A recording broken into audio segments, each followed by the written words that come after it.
शबीर का कहना है कि इंसान अपने गुनाहों पर पर्दा डालने के लिए किसी भी हद तक चला जाता है। डस्का में ऐसा ही एक वाकया पेश आया जिसने इंसानियत के सर शर्म से झुका दिए। ये डस्का में एक छोटे से गरीब गांव छांगा के एक घर का मंजर है। इस घर में परवेज नामी मेहनतकश अपने बच्चों के साथ रहता था। घर के आंगन में सुबह से शाम तक परवेज के अपने और महल्ले पड़ोस के बच्चे खूब खेल कूद में मसरूफ रहते और इस तरह एक रौनक सी लगी रहती थी। इस फुटेज को देखकर ये अंदाजा लगाना मुश्किल नहीं कि इस घर में किस दर्जे की गुर्बत हो सकती है। लेकिन इसी मुफलिसी में परवेज ने अपनी बड़ी बेटी कोमल की शादी एक ऐसे नौजवान से कर दी थी जो आहिस्ता आहिस्ता अपने ससुर के खिलाफ होता चला गया, जिस पर कोमल अपने शौहर से लड़ती झगड़ती रहती थी। एक बात बताओ, आखिर तुम्हारे साथ मसला क्या? क्यों तुम हर वक्त मेरे पापा से बदतमीजी करते रहते हो? कम से कम ये ख्याल तो करो कि मेरे बाप है वो। मुझे बहुत बुरा लगता है जब तुम उनसे उल्टी सीधी बातें करते हो। तो यार तुम उनकी हरकतें नहीं देखती हो? जब देखो मुझसे रूठ के बात करते हैं। कभी सीधे मुंह बात ही नहीं की है उन्होंने। हर वक्त अपने दामाद से मुंह मोड़ के बैठे रहते हैं। हाँ तो तुम बर्दाश्त कर लिया करो ना, बुजुर्ग है वो, उनके साथ और भी मसाइल हो सकते हैं। बड़े मसाइल हो सकते हैं उनके साथ। तुम तो ऐसे कह रही जैसे सब कुछ मैं जानबूझ के करता हूँ। अगर ऐसी ही बात है तो फिर तुम्हारी माँ क्यों इतने अच्छे से मिलती है मुझसे? हाँ, वो तो उनकी मजबूरी है ना, क्योंकि उन्होंने ही पसंद किया था तुम्हें मेरे लिए। मैं एहसान का बदला चुकता कर रही हूँ। ऐसी कोई बात नहीं है, वो वाकई बहुत अच्छी है। जब जाओ ना तो मेरे आगे पीछे घूमती रहती है। मुझे ये भी अच्छा नहीं लगता उनका आगे पीछे फिरना। हद है। फिर तुम्हें अच्छा क्या लगता है भाई? तुम ये चाहती हो कि मैं अब उनसे भी बिगाड़ लूं? इसी दौरान कोमल की 14 साल बहन का उधर से गुजर हुआ तो बहनोई ने अपनी साली को आवाज दी। कहाँ जा रही है भाई चुड़ैल? मैं बाहर जा रही थी। तुम्हें पता है बड़े होके जासूस बनेगी। क्यों? ऐसा क्या कर दिया मेरी छोटी बहन ने? जब भी मैं तुम्हारी माँ से बात कर रहा होता हूँ ना, इसके कान वहीं गड़े रहते हैं, जैसे मैं कोई बहुत बड़ी साजिश कर रहा हूँ। नहीं भाई, मैंने तो ऐसा कभी भी नहीं किया। चलो छोड़ो, ये तो ऐसी बातें बनाते रहते हैं। ये बताओ पापा कहाँ हैं? वो कमरे में। चलो ठीक है, तुम जाओ जाओ। हद करते हैं आप भी। कोमल ने अपने शौहर को घूर कर देखा और वहां से उठकर चली गई।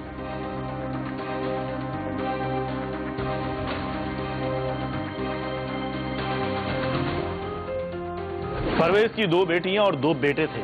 अब सूरत हाल ये थी कि शादीशुदा कोमल, उसका शौहर और उसकी मां का एक ग्रुप सा बन गया था, जबकि दूसरे ग्रुप में कोमल का बाप और उसकी छोटी बहन सुंबुल भी शामिल थे। सुंबुल, उसका बाप, बेटी के शौहर से खुश नहीं थे। एक दिन शब्बीर ने देखा कि कोमल के माँ बाप आपस में झगड़ा कर रहे थे। बात सुनो जनाब, आपसे कह रहा हूं,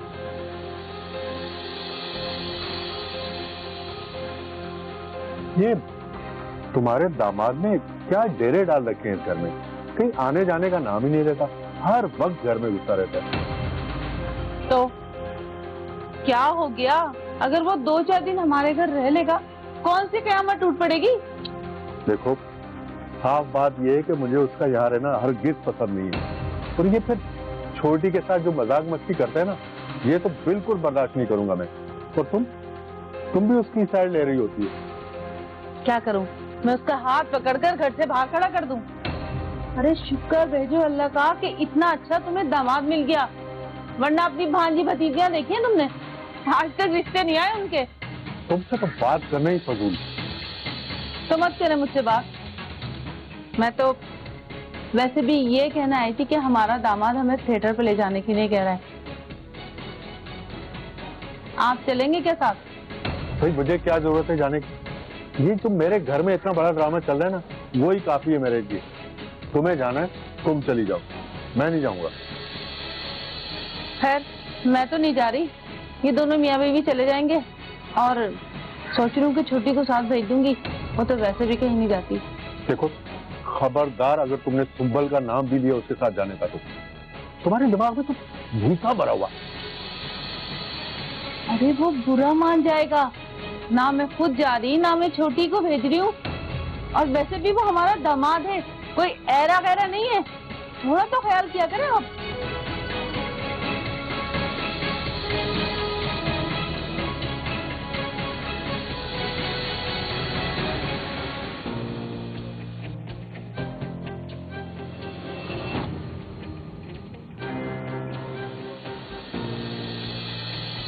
हाँ, अब्बा को भी बुला लो, बल्कि एक काम करते हैं, चाचा को भी बुला लो, ताया को भी बुला लो, पूरी पलटन साथ लेके चलते हैं। क्या बकवास कर रहे हैं? पापा क्यों जाएंगे साथ में? अभी बोलूंगा ना तो दुम मिलाते हुए आ जाएंगे।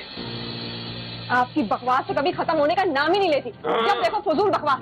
लग गई ना मिर्ची? हाँ, लग गई मिर्ची। और अब मैं आपके साथ कहीं नहीं जा रही। क्या हो गया तुम लोगों को? किस बात का इतना शोर शराबा है? कोमल, मैं कुछ पूछ रही हूँ तुमसे, क्यों लड़ रहे हो तुम दोनों? ये मोहतरमा कह रही है कि अपने अब्बा को भी साथ लेके जाएंगी। क्यों झूठ बोल रहे हैं? मैंने ऐसा कब कहा? इसका हो गया दिमाग खराब। ऐसा करते हैं, मैं और तुम चलते हैं और छोटी को ले लेते हैं। छोटी कहीं नहीं जाएगी, उसको पापा ने मना किया। ये ना पूरा घराना पागल हो गया है, तीनों के तीनों। हम दोनों चलते हैं, चलो तुम। आप लोग को जाना, आप लोग जाएं। मैं कहीं नहीं जा रही आप लोग के साथ। शुक्रिया आपका, चलें।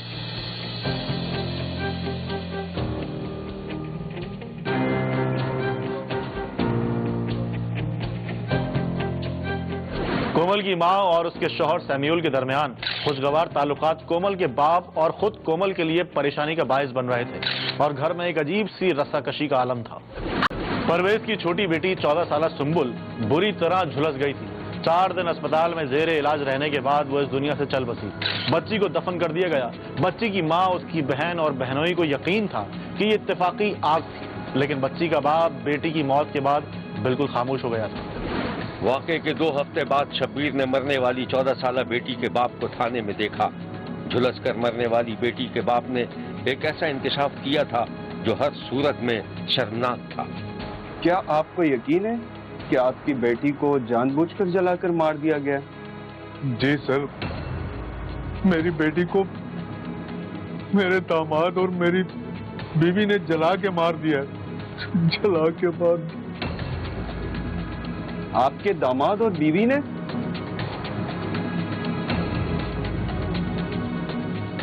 इस कहानी की मजीद तफसीलात हम आपको दिखाएंगे, लेकिन एक ब्रेक के बाद। कहीं जाइएगा मत, क्योंकि कोई देखे ना देखे, शब्बीर तो देखेगा।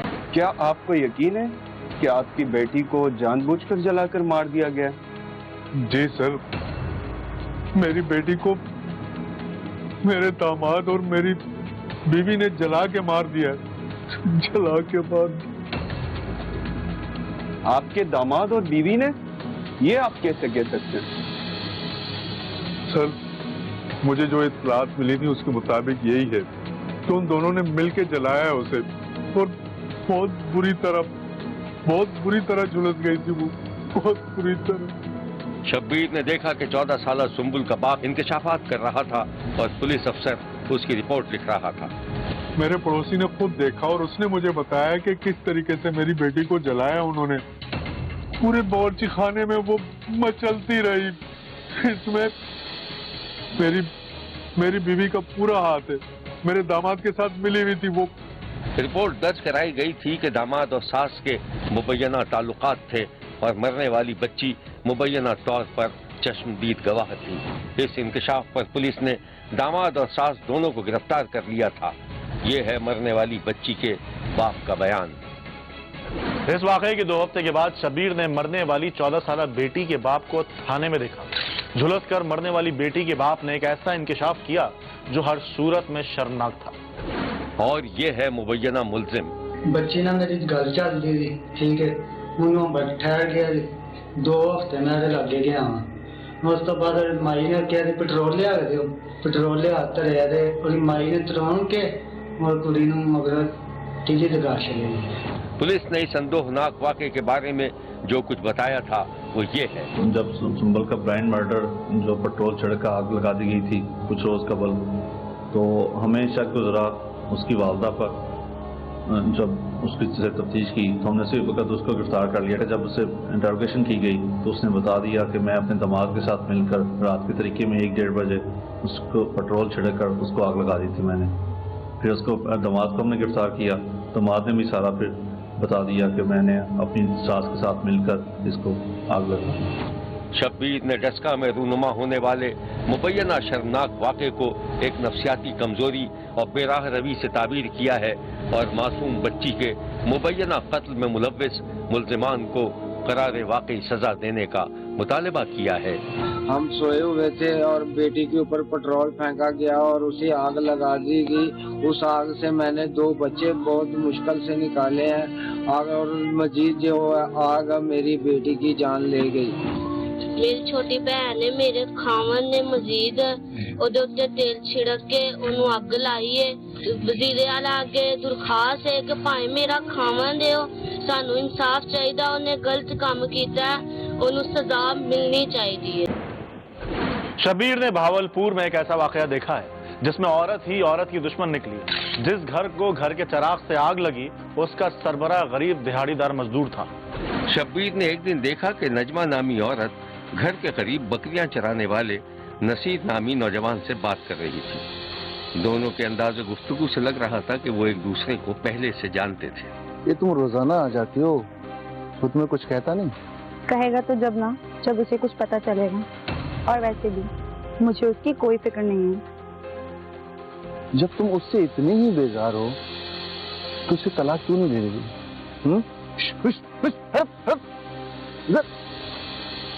तो क्या सोचा तुमने फिर? सोचना क्या है, तुम्हारे साथ रहना है। तो क्या वो तुम्हें आसानी से तलाक दे देगा? ऐसे कैसे नहीं छोड़ेगा। मैं आज ही घर जाके उससे तलाक की बात करती हूँ। सही है। अच्छा एक मिनट रुको, मैं दूध लेके आता हूँ।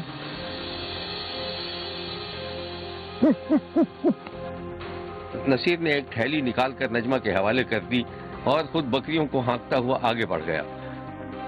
ये तुम ना दूध ले जाओ, ठीक है? अब मेरा टाइम हो गया, बकरियां घर लेके जा रहा हूँ। सही है, तो फिर मिलते हैं, ठीक है? जाओ तुम। नजमा घर पहुंची तो उसकी 17 साला नंद घर के काम काज कर रही थी। भाभी, अब कहाँ थी इतनी देर से? मैं कब से आपको ढूंढ रही हूँ। क्यों भाई, ऐसा कौन सा काम आ गया मुझसे? भाई चाय मांग रहे थे। दूध ही लेने गई थी। ये लो, बना दो अपने भाई के लिए चाय। भाभी ये तो मुझे बकरी का दूध लग रहा है। हाँ तो अच्छा भाभी, वो नसीर है ना, कल जब मैं रास्ते से गुजर रही थी तो वो बड़ी अजीब नजरों से देख रहा था। तो मैं क्या करूं? मुझे क्यों कह रही हो? तुम ही लोगों का रिश्तेदार है, मेरा कौन सा अजीज है? मैं आपको इसलिए बता रही हूँ क्योंकि आपकी तो उससे बड़ी दोस्ती है। हाँ लगा दो मुझ पे इल्जाम। मेरा क्यों दोस्त होने लगा? रहने दें भाभी, वैसे भैया को पता तो है ना? हाँ जाओ बता दो अपने भाई को। वैसे भी वो मेरा कुछ नहीं लगता, और अगर लगता भी है तो डंगे की चोट पर। अब और वैसे भी मुझे तुम्हारे भाई के साथ अब नहीं रहना। अरे भाभी इतना गुस्सा भी मत करें, ऐसी बातें क्यों निकालती हैं अपने मुंह से? नजमा और उसकी नंद के दरमियान होने वाली गुफ्तगू सुनकर नजमा का शौहर कमरे से बाहर निकल आया। अरे भाई ये क्या मामला है? कौन किसके साथ ये रहना चाहता है? कुछ नहीं भाई, मैं चाय बना के आती हूँ। मैं नहीं रहना चाहती। लेकिन क्यों? क्यों मुझे नहीं मालूम, बस नहीं रहना मुझे तुम्हारे साथ। कोई वजह? घिन आती है मुझे तुमसे। मैं सब समझ रहा हूँ तुम ऐसा क्यों कह रही हो, लेकिन कान खोलकर सुन लो, तुम यहाँ रहो या ना रहो, मैं तुम्हें तलाक बिल्कुल नहीं दूंगा। अच्छा, मैं भी देखती हूँ। तुम तो बाद में देखोगी, मैं अभी देख कर आता हूँ उसको।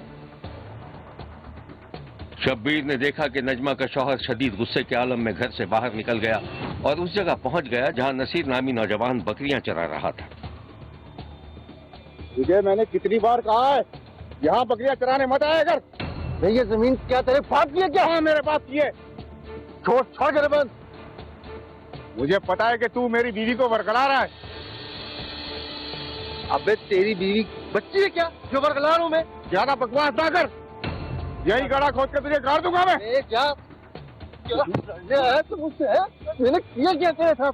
शब्बीर ने देखा कि वो दोनों आपस में दस्तों गिरबान हुए, जिस पर वहां से गुजरने वाले राहगीरों ने दोनों के दरमियान बीच बचाव करवा दिया और वो दोनों एक दूसरे को बुरा भला कहते हुए चले गए। बातें करता है तू, बकवास करता है इधर आगे, तेरी मैं जान निकाल दूंगा यहीं पर। जा देखे बहुत तेरे जैसे। देखे तेरे जैसे, आइंदा नजर नहीं आई हो यहाँ पे मुझे। हाँ नजर तू भी नहीं आई हो। नजमा बीबी की 5 साल पहले दिहाड़ीदार मजदूर असगर से शादी हुई थी, जिससे उसके 2 बच्चे थे। शादी से पहले नजमा गांव के लड़के नसीर से प्यार करती थी और अब शादी के बाद भी उसने मिलना जुलना बंद नहीं किया था। नजमा को जब मालूम हुआ कि उसके शौहर को सारे मामले का पता चल गया है तो वो ढिठाई पर उतर आई थी और शौहर से तलाक का मुतालबा कर रही थी। तलाक ना देने पर नजमा परेशान थी।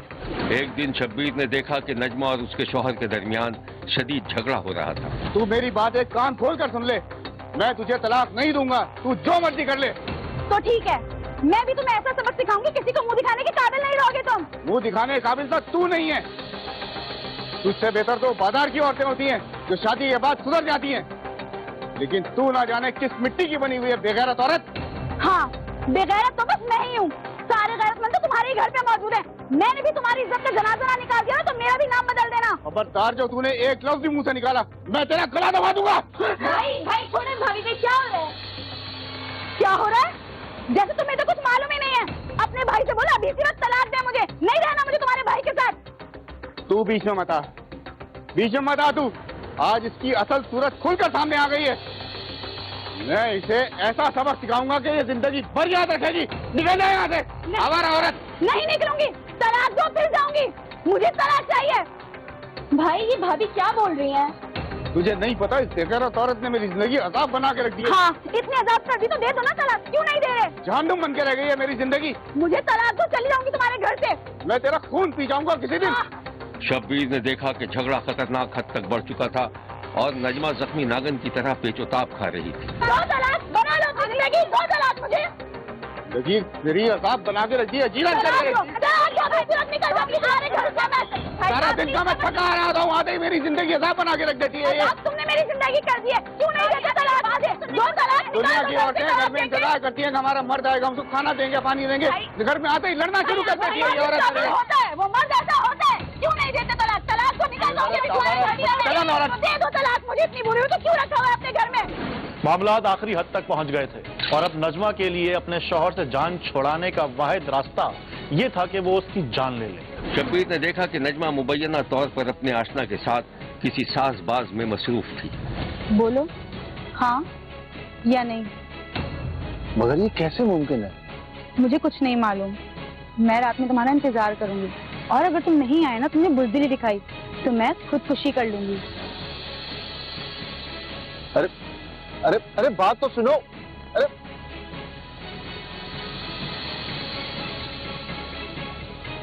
अरे मेरी बात सुनती नहीं। और नजमा ने मुबैना तौर पर अपने शौहर को कत्ल करवाने के लिए अपने आशना को तैयार कर लिया था और अब वो उसका इंतजार कर रही थी।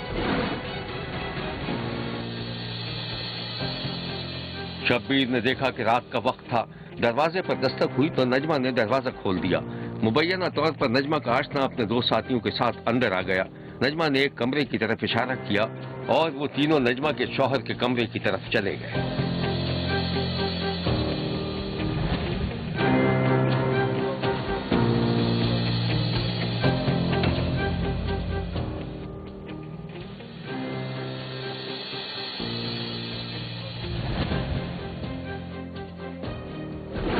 उस रात मुबैना तौर पर नजमा के कहने पर उसकी आशना ने अपने साथियों के साथ मिलकर नजमा के शौहर पर बदतरीन तशद्दुद किया और मुबैना तौर पर जिस्म के हसास हिस्सों को भी नुकसान पहुंचाया।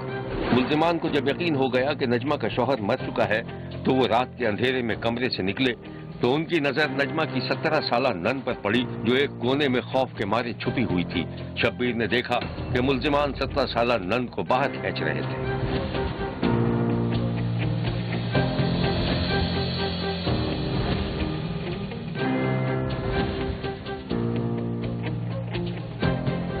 शबीर को मालूम हुआ है कि मुबैना तौर पर नजमा के कहने पर मुल्जमान ने उसकी नंद के साथ ही ज्यादती कर डाली और फरार हो गए।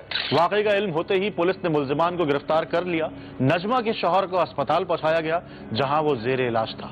इस अफसोसनाक वाकये के बारे में पुलिस ने शब्बीर को जो कुछ बताया था वो ये है। जब ये इतला मसूल हुई तो सीनियर अफसरान भी जाए वक़ूआ पर पहुंचे। साइंटिफिक इन्वेस्टिगेशन के लिए PFSA की टीम जो हैं वो भी फौरी पहुंची। तमाम एविडेंस कलेक्ट की गई।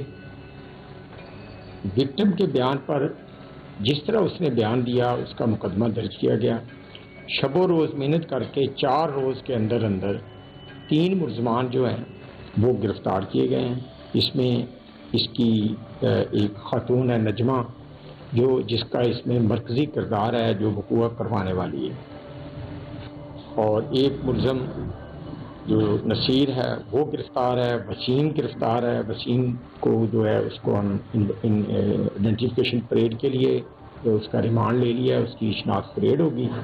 जब ये अंदर घर में दाखिल हुए हैं उस वक़्त इनकी नीयत में फतूर आया, यह इनका पहले ही इरादा था, लेकिन जो खातून है अपना जो गिरफ्तार हुई है नजमा, उसने बड़ी मनसूबाबंदी से ये वक़ूआ करवाया और फिर एक बच्ची के साथ इन्होंने ज़्यादती की। ये हमारे लिए एक चैलेंज से कम नहीं था। ये है वो औरत जिसने मुबैना तौर पर अपने शौहर को आशना से कत्ल करवाने की कोशिश की थी। शब्बीर ने भावलपुर में पेश आने वाले इस शर्मनाक और सफ़ाकाना वाक़े की शदीद मजम्मत की है और मुल्जिमान को इबरतनाक सजा देने का मुतालबा किया है। देखते रहिए, क्योंकि कोई देखे न देखे, शब्बीर तो देखेगा। शब्बीर ने मियां चुन्नू में एक ऐसी शादीशुदा औरत को देखा है जो अपने शौहर की निगाहों में मशकूक थी, और ये किस्सा इंतहाई अफसोसनाक है। शब्बीर ने एक दिन देखा कि एक औरत घर के आंगन में घास फूस को चूल्हे में डालकर आग जला रही थी। अभी वो खाना पकाने की तैयारी ही कर रही थी कि अचानक एक आवाज ने उसे चौंका दिया।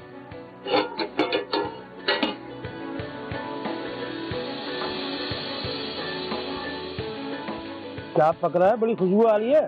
कनीजा ने मुड़कर देखा तो उसका इकबाल नामी अजीज आंगन में चारपाई पर बैठा हुआ था। तुमने तो मुझे डरा ही दिया। कब आए तुम? और वो घर पे नहीं है। अरे पता है मुझे वो घर पे नहीं है, तभी तो आया हूँ। और बाजार से गुजरा था तो उसका गोश्त ही लेती हूँ तुम्हारे लिए। तुम इतना सब क्यों करते हो? मुझे बहुत डर लगता है। ज्यादा डर लग रहा है तो चला जाऊं। मैंने ऐसा कब कहा? अब वो पूछेगा तो क्या जवाब दूंगी उसे? अरे तो बता देना, मैं लेकर आया था। पता नहीं क्या से करते रहते। बल्कि बता क्या देना, लोगों आ गया। बाल भाई कभी घर में भी रुका करो यार, तीसरा चक्कर है ये मेरा। और ये खाला ने किसी का गोश्त भेजा था लड़के का, वो देने आया था। अच्छा खड़े क्यों ना, बैठ जाओ। कनीजा सर्दी बड़ी पड़ रही है, इकबाल भाई को चाय तो दो। नहीं अभी तो नहीं बनाई, पकाती हूँ। अच्छा इकबाल भाई अब बैठो, मैं अभी 2 मिनट में आया, ठीक है ना? कनीजा का शौहर अंदर चला गया तो इकबाल मुस्कुराकर कनीजा को देखने लगा। देखा खाना खाई में लग रही थी। चुपचाप वहीं बैठे रहो, कहीं से छुप के देख रहा होगा। बहुत शक्ति, तुम्हें पता नहीं है।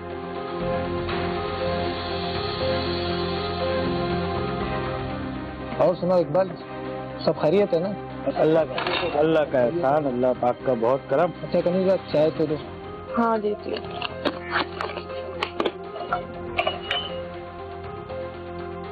चाय तेरी बीवी बहुत अच्छा बनाती है भाई, यकीन कर बस।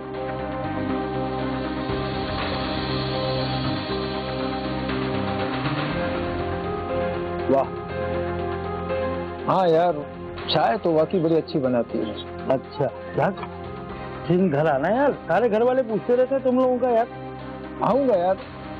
अच्छा कनीजा, हाँ किसी छुट्टी वाले दिन चलते हैं ना इकबाल भाई के यहाँ, ठीक है ना? यार इकबाल भाई अभी चलता हूँ यार, मुझे काम है। तो इतनी जल्दी? हाँ यार।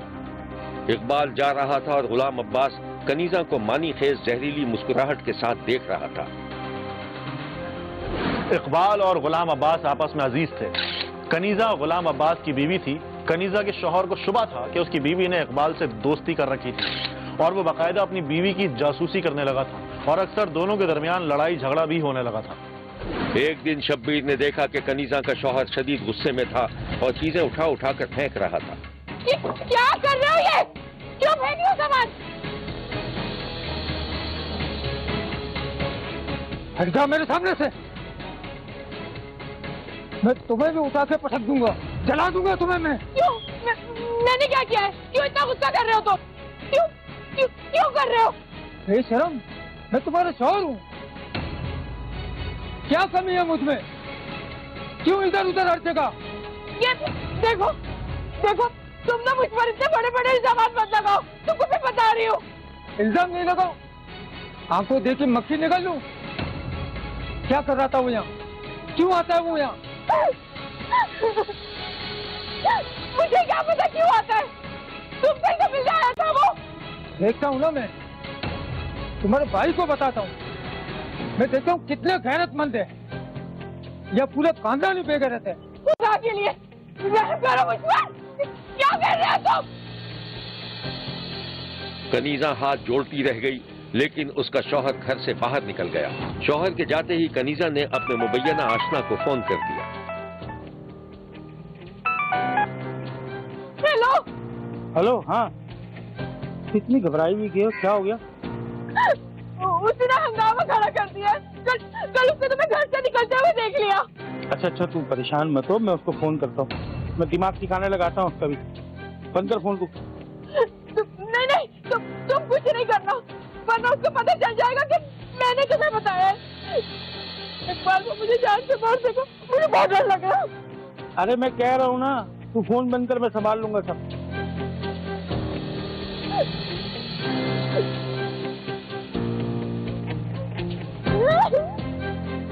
शब्बीर ने देखा कि कनीजा का शौहर रास्ते में था कि इस दौरान इकबाल का फोन आ गया। इकबाल ने इस तरह बात की जैसे उसे किसी बात का पता ही ना हो।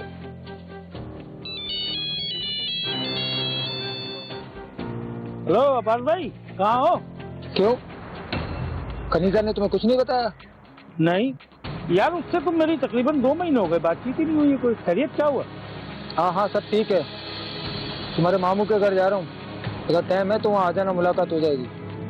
अबे यार, आज तो मैं जाता, लेकिन मामू तो मेरी शक्ल ही नहीं देखना चाहता यार। तू एक काम कर, तू होके आ जा मामू के घर से, फिर मुलाकात करते हैं।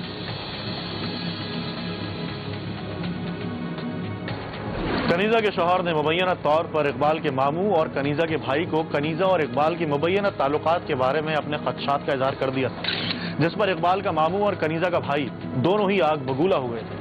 शब्बीर ने देखा कि कनीजा का शौहर कनीजा के भाई के पास बैठा हुआ था। बात भाई, सब ठीक है ना? खैरियत है सब? क्या बात है यार, लगता है सब कुछ खत्म हो गया। तुम्हारी बहन? मेरी बहन? क्या हुआ मेरी बहन को? खैरियत है ना? क्या किया उसने? सुनना चाहता है ना तुम्हारी बहन ने क्या किया? तो सुन।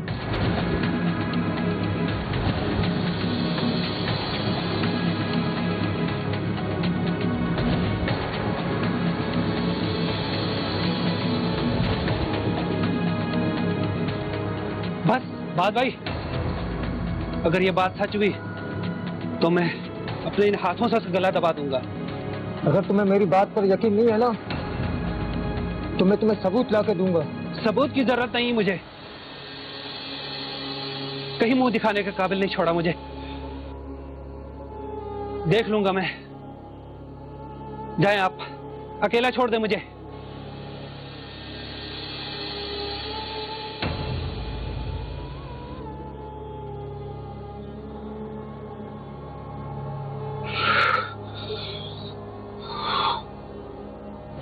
कनीजा के शौहर ने इकबाल के मामू को जब मुबैना ताल्लुकात के बारे में बताया तो इकबाल का मामू तैश में आ गया।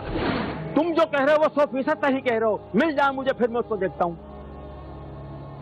एक दिन मुबैना तौर पर जब कनीजा का शौहर, कनीजा का भाई और इकबाल का मामू इकबाल और कनीजा को मुबैना तौर पर रंगे हाथों पकड़ने के लिए घात लगाए हुए थे, उस रात उन्होंने दोनों को मुबैना तौर पर काबिल एतराज हालत में देख लिया था, जिसके कुछ दिनों के बाद मंसूबाबंदी करके उन्होंने बहाने से दोनों को करीबी जंगल में बुला लिया था, जहां कनीजा को उसके भाई ने और कनीजा के मुबैना आशना को कनीजा के शौहर और इकबाल के मामू ने कत्ल करके लाश दरख्त से लटका दी थी। वाक़े का इल्म होने पर पुलिस ने लाश बरामद कर ली थी। कनीजा के शौहर से पूछगछ की गई तो न सिर्फ उसने एतराफ़ जुर्म कर लिया था, बल्कि वारदात में शामिल कनीजा के भाई और मकतूल के मामू का नाम भी ले लिया था, जिन्हें बाद में गिरफ्तार कर लिया गया। देखते रहिए, क्योंकि कोई देखे न देखे, शब्बीर तो देखेगा। शब्बीर का कहना है कि वो देख रहा है और मुसलसल देखता रहेगा। मुल्क भर से मजीद कहानियों और उनकी तफसीलात के साथ फिर मुलाकात होगी। देखना ना भूलिएगा, क्योंकि कोई देखे ना देखे, शब्बीर तो देखेगा।